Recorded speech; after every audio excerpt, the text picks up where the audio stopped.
Hello everybody, my name is Nemo and today we're gonna take a look at my Avacyn's Glory deck build. Let's scroll over to it. There it is, Avacyn's Glory. So here's my deck build for Avacyn's Glory. So I'm running 24 cards. As you'll see, I'm running 6 5-drops and you can see that right here. I don't even need to scroll over to it. And 0 6-drops, so I think 24 lands is alright. The thing with 24 lands is that it's 40% of your deck is land, basically. And if you do the math, that means that on turn 4, you are likely to have, or at least on average, you're going to have 4 lands out. And be able to play your 4-drops. Now in this deck, that's not that relevant because there are only 2 4-drops, but with the 6 5-drops, I don't absolutely need to play them on turn 5 because this is an aggro deck, but I do want to play them at some point. So 24 lands seems alright to me. So we've got McKay's the Lunarch, which is just an auto include. This guy is amazing. Yeah, being able to put +1/+1 counters on all of your guys, this being a weenie aggro deck with loads of guys out, if this guy survives a turn, you're probably going to benefit in a pretty big way. So he is an auto-include.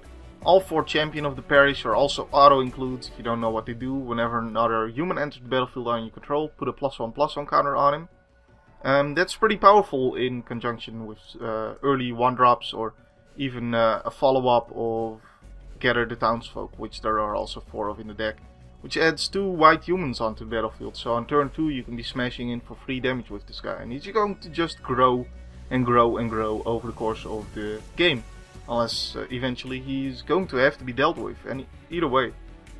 So he's just the perfect start to an aggro deck. That's the guy you want to play turn 1. We've got 2 Doomed Travelers. They're not amazing. They get a lot better when you have Glory, let's see here, Honor of the Pure on the battlefield, because that makes your white creatures +1/+1. And it's a lot better to drop a 2/2 that turns into a 2/2 flyer than dropping a 1/1 that turns into a 1/1 flyer. The main reason he's in here is because I want some extra early drops so that I can hopefully trigger the Champion of Parish on turn 2. We got 3 Path to Exiles, which are just amazing removal spells. You want to include these. 1 cost removal spell. It gives him a land, well, okay. But still, it's great. And it exiles them, so none of that annoying undying stuff or any of the other triggers that happen when something dies. None of that can't be gotten back from the graveyard. Nope, it's just exiled, gone for 1 mana. Perfect. One thing you want to watch out for with this card is, for instance, if you're playing against a mass removal heavy deck, it would be obvious to explain it for that one. I mean, if you play this as early as you can, basically, to get rid of their early blocker, then they get to 4 mana sooner and they can mass removal sooner. But it's not just in that case. I mean, in a lot of cases, a lot of decks may be struggling to get their lands out, and if you just Path to Exile early and they get their land, then, you know, sometimes they can make a much better move than having that one guy on board that you just exiled. So you always have to consider this. Whether or not to play Path to Exile early. Sometimes you have to, sometimes you don't. And if you don't, you want to consider, you know, what could they drop with that extra land they get now. And if they also grab a land on their turn and put that on the board, they're suddenly 2 lands ahead.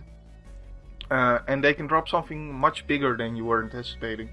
So always be careful with this. I mean, just because it's a 1-cost spell doesn't mean you have to cast it early. And you can always squeeze it in there on a later turn, like dropping a 3-drop on turn 4 and playing Path to Exile. I mean, we don't have a lot of 4-drops, so that's very likely to be able to happen. So for these other 1-drops here, Hollow, I think, is broken. It doesn't always work for some reason, but I honestly haven't played it myself. I just have seen it played against me and where it didn't always work. One thing to consider with this spell is, for instance, if there's a creature that is going to deal damage. Let's say the zombie deck is playing their 3-drop Geralf's Messenger, which is going to deal you 2 damage when it comes into play. If you play this in reaction and cast it on their creature summon, basically, they're summoning the Geralf's Messenger, and you cast this on the Geralf's Messenger being summoned, then it works. Even though that turns into a creature and not a spell anymore, it still works. It prevents that 2 damage that Geralf's Messenger was going to deal that turn. So yeah, it does work on creatures being summoned. It does work with haste creatures, but I'm not sure. It seems to be bugged a little bit, and I'm not entirely sure where it's bugged and what exactly it does do and what exactly it doesn't do because of being bugged, but it does seem to be bugged slightly. I don't really like this card though. It's a card that isn't always useful, but when it is useful, it's probably going to be pretty useful, but just not always useful. So yeah. And it doesn't help against Banefire because the damage can't be prevented, so there's something to keep in mind. For these other 1-drops here, I was running the Selfless Cafard. I just thought they were auto-includes, basically. Being able to sacrifice them and give all your dudes +1/+1 seemed really good to me. The truth of the matter is, you basically...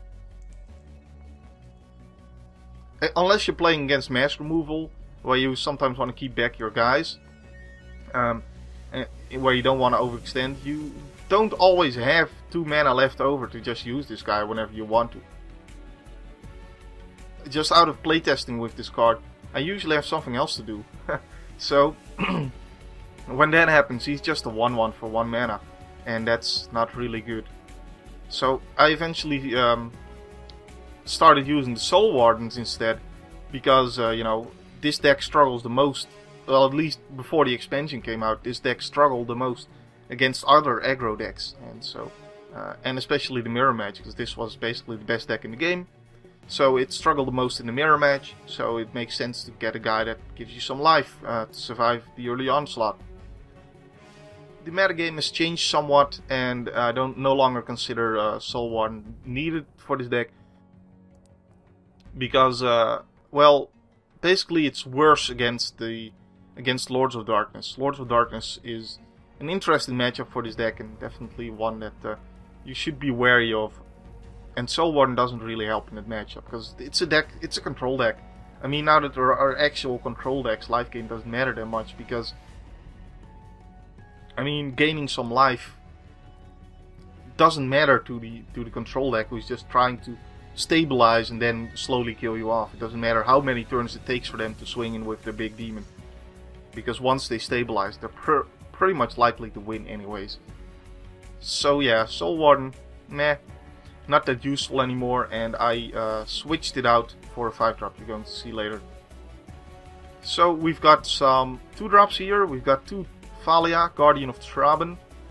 Be careful, there's 2 in the deck, and it's a legendary, so you don't want to cast both of them onto the board, because it's going to kill the other one. Or at least you can pick which one. I mean, for instance, if they pacify your Thalia, and you've got another in hand, then you can cast that one, and with the new legendary rules, you get to choose which one dies, instead of them both dying. So you can cast the other one, and you just let the one that is pacified die. Other than that, you know, if there's nothing wrong with your first Thalia, there's no need to play another one, because it's just going to kill one of them. So wait for them to kill it, I guess. But you're not very likely to draw both. There's only 2 in the deck, so it's not very likely that this is going to come up, but it's something you should be wary of. Either way, it is an auto-include for sure. Your non-creature spells aren't that costly. You've got basically Honor of the Pure, you've got Oblivion Ring, and that's basically it. There's not that much. Well, there's Gather the Townsfolk, which I guess Gather the Townsfolk, it matters that it's a free cost. But it doesn't matter. I mean, it doesn't matter as much for this deck as it's going to matter for the decks you're playing against. They're gonna have a much harder time dealing with this ability, and it can sometimes really put a hurt on someone who's mana screwed, or just, you know, wasn't mana screwed but now is mana screwed because you played this. It's a really good card, and it's also a 2/1 first strikes. Who doesn't like 2/1 first strikes? Speaking of 2-power first strike guys, yeah, I dodged that bullet, didn't I? It's 2 toughness this one. Knight of the White Orchid. He's nice. If you're on the play, you're not very likely to get something out of his secondary ability, because unless you're mana screwed and the opponent isn't. But other than that, if you're on the draw, you're most likely, I mean, turn 2, no, let's see, not turn 2, turn 3, right? Turn 3, they'll have dropped the third land, now it's your turn. You have 2 lands on the board, you play this guy before dropping a land. Then you get the land, and then you drop the other land, and you can play another 2-drop, or 2 1-drops, whichever. So it's a pretty nice card in ramping basically, and it helps you get to those 6 5-cost guys you have. And it's another 2-powered first strike guy, so very nice. We've got Elite Inquisitor, which screws over the zombie deck, but also is a first strike 2-power guy, and it has Vigilance. What's not to like about it? Screwing over the zombie deck is really nice. I mean, this deck is kind of ridiculous in... It was basically the most powerful deck in the core game, and it also has, aside from just being naturally more powerful, it also had good cards that screwed over the other good decks, which is ridiculous. I mean, Zombies was one of the other really powerful decks, and this just screws it over, so nice. We've got Grand Abolisher, which screws over Mind Maze pretty badly. All their counter spells are pretty much useless, and it does the same for Dodge and Burn. They have to burn this guy. They have to deal with it, because they can't just let their counter spells be worthless. If you don't know what it does, during your turn your opponent can't cast spells or activate abilities of artifacts, creatures, or enchantments. He's really good, and he doesn't have first strike, unlike the other 2-power guys. I don't know why. It's kind of weird for this deck, but yeah, that's just the card, you know. They can change cards when adding them to decks, but it is a little weird. You may not realize that he doesn't have first strike just because all your other 2-power guys do. So be wary of that, I guess. There's the Honor of the Pure, and this is pretty much the best card in the deck, maybe? I'm not sure, maybe that's Overseer. But this card is insane. For a weedy deck, making all your guys bigger is just really, really good. Unfortunately, there's only 3 of them, but you're on all 3, and yeah, it's just a really good card. And it really helps the matchup against Dodge and Burn, because Dodge and Burn is just going to kill all your dudes, mass removal, all your guys all the time.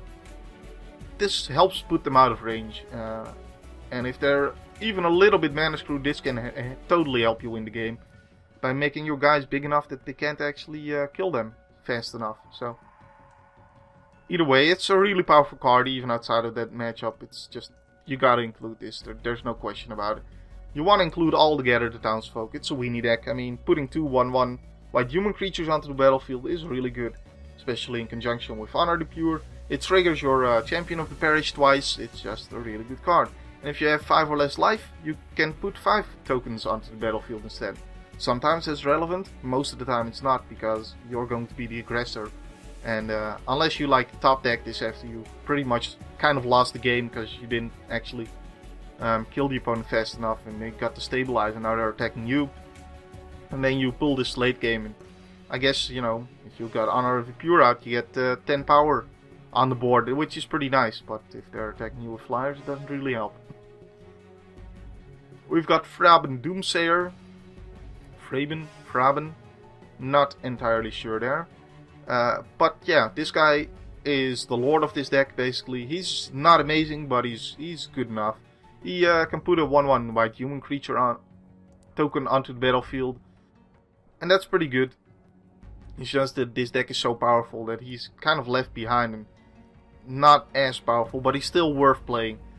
And if you have Faithful Hour, then all your guys get +2/+2, which is ridiculous. Well, all your other guys. Yeah, so you gotta play him basically. He's pretty good. Did I just, yeah, I just went to the 3-drops, didn't I? Let's talk about these 2-drops I'm not running here, I guess. Well, I mean, just compare. This guy doesn't have first strike. He doesn't have an extra ability. All your other guys have first strike and extra abilities, except Grand Abolisher, which only has an extra ability, but the extra ability is so good, you want to play it anyway. I mean, this guy just isn't as good in comparison. Unruly Mob, yeah, whenever another creature you control dies, put a +1/+1 counter on him. That's alright, but it's definitely not Champion of the Parish. And this guy is okay. I've seen him do work against me sometimes, but he's just not good enough to include in this deck in comparison to the other 2-drops. And he's a little bit slow, I gotta say. He basically only works if you're not having the greatest draw, I guess. and your deck is being a little bit slow. And this guy makes your deck a little bit slow as well, so I don't think he's worth running. Bonds of Faith, very interesting card.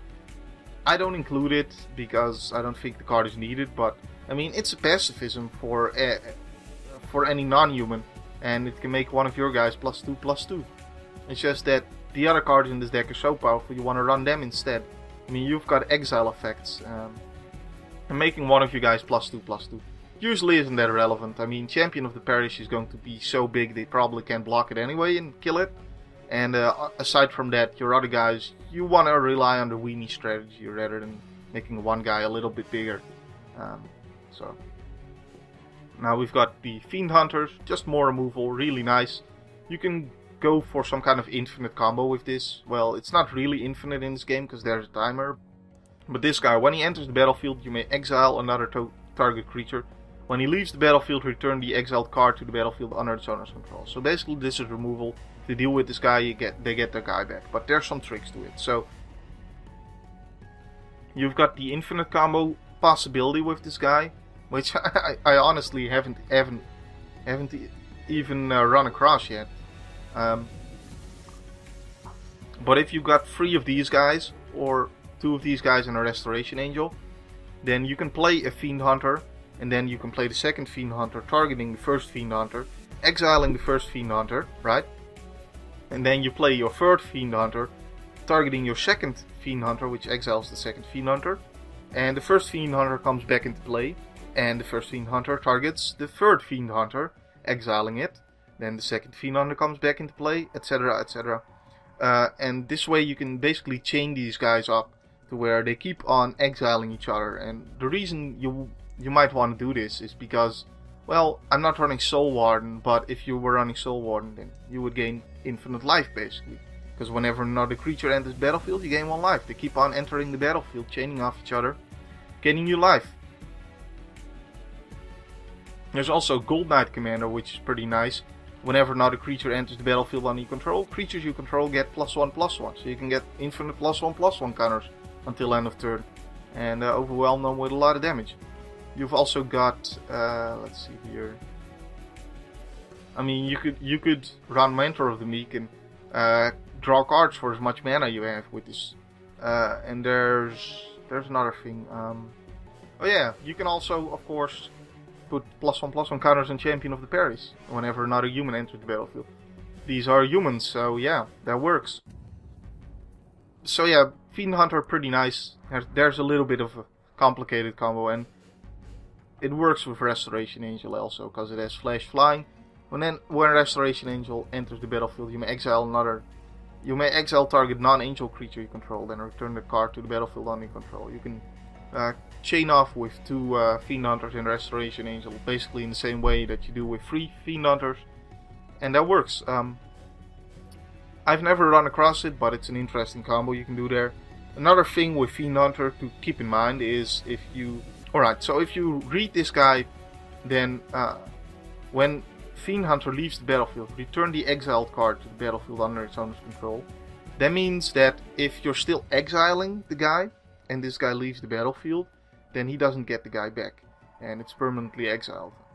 Because if this guy is still triggering, basically his ability for exiling another target creature is still going off, and they kill this guy in response, then this guy leaves the battlefield before that card is exiled. So it's not an exiled card yet, so this ability doesn't apply, and the exiled card can't be returned, so it's permanently exiled. So that's an interesting thing. I mean, you can see this if someone in response kills this guy. It'll happen, they'll be really confused. But you can also make use of this in Two-Headed Giant, and you can also make use of it with Restoration Angel. If you got 7 mana and you have a Fiend Hunter and a Restoration Angel, you can permanently exile something. By playing Fiend Hunter, targeting their dude, then playing Restoration Angel before it resolves, and Restoration Angel blinking the Fiend Hunter, making it leave the battlefield, its ability going off, the dude is permanently exiled, Fiend Hunter comes back, you can exile something else. So that way you can exile 2 things and one of them is permanently exiled. Pretty nice. And you can make use of this in Two-Headed Giant as well, with like a teammate playing Unsummon and Sky while it's resolving. So yeah, there's some tricks with Fiend Hunter, but mostly he's a removal spell that if they kill it, the guy comes back. He's still pretty good. Oblivion Ring, basically the best removal. It can deal with anything. And this is the kind of artifact and enchantment removal I like. The type that can also deal with creatures. If there were more available to the deck, I would run more. But there's only 2 available to the deck, so you run all 2. You run both. You run all 2. Huh. That's a weird sentence structure right there, Nemo. Yeah, it enters the battlefield, exile target non-land permanent. When it leaves, it basically does the same as Fiend Hunter, except it's not a dude. And it can exile stuff that's not a dude. So, really good card there. So I've got Mentor of the Meek, which I'm not running because I think it's a little bit slow for this deck. I'm not running the huge Angel package that's like 6 cost and up. I don't really want to be drawing cards. This is an aggro deck. I don't want to slow myself down by having to pay 1 mana each time I play something. And if you have Honor of the Pure out, all your guys have +1/+1, which matters because it makes, it means that only 1/1s will trigger this guy. So yeah, that makes it a little bit less powerful as well. And you obviously want to be running all the Honor of the Pures. I think this card is just a little bit too slow. I basically want to be dropping dudes on the battlefield if possible. So, although, of course, keep in mind, mass removal. Always be scared of that. Midnight Guard, another one of these guys just doesn't do enough in comparison to the other cards in the deck. I don't know, it's just kind of obvious to me that this guy isn't that great. I guess he makes a interesting combat trick with Restoration Angel. I don't know. Elder Kafar, also a slow dude. When he dies, put a +1/+1 counter on target creature you control. If it's a human, put 2 +1/+1 counters on it instead. It's just a weird card. It's only a 2/2. It's only a 2/2 for 3 mana. Basically want this guy to die, but if that's the case, then why don't you just instead run Bonds of Faith to put those +2/+2 counters on your dude? I mean, it's just a weird card. Don't run it. There's not really a point to it. Gold Knight Commander is awesome. Whenever another creature enters the battlefield under your control, creatures you control get +1/+1 until end of turn. Really powerful. Yeah, and like I said, you can get some weird stuff going on with Fiend Hunter. I haven't really seen that happen too much, because every time I play Gold Knight Commander, he dies. That's the extra ability this guy does. It's an ability that isn't even written on the card, but we all know it exists. It says dies. When you play this card, target player taps 2 lands and discards a removal spell from their hand. That's basically what it does. Because they really don't want to deal with this guy. He gets insane if he survives the battlefield for a turn. I mean, the next turn you could be dropping like Geist Honored Monk. You could be dropping 5 dudes on the board and giving all your dudes +5/+5. The game could be over the next turn. So they really don't want to see this dude hit the table. He's really good. So we've got some other 4-drops here that I'm not running. We've got a Restoration Angel, which is basically, if I were to add another card to the deck, it would be this one. Restoration Angel is a pretty interesting card. I don't think it fits this deck that much, but it's a powerful card nonetheless.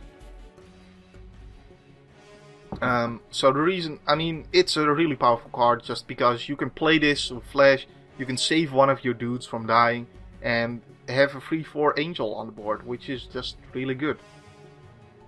So, I like the card, but again, it doesn't fit this deck too well, because he can't exile Angel creatures, which is 4 of my cards right here, and 4 of the most powerful cards in the deck, I might add, that he doesn't work with. He also has, he also doesn't work well with 4 of the other most powerful decks in the cards in the deck, Champion of the Parish, because if you have to use it to save a Champion of the Parish, then it resets the Champion of the Parish. You don't want that to happen. He doesn't work with Mikaeus, because Mikaeus comes back with 0 counters on it and just dies. So, overall, I don't think he's really that amazing in this deck. He's a really good card, though. He's just a really powerful card, but I don't think it fits this deck that much. And he does work really well with Fiend Hunter, though. And he also works nicely with Gold Knight Commander, being able to give you a sort of a combat trick. Because you can trigger his ability at instant speed off of Restoration Angel, and even twice. So that's pretty nice. It's it's still a powerful card, I just don't have room for it, and yeah, that's basically it. We've got Elgod Inquisitor, doesn't fit this deck at all. This is an aggressive deck, I don't care for a 2/2 lifelinker that turns into another chump blocker when it dies.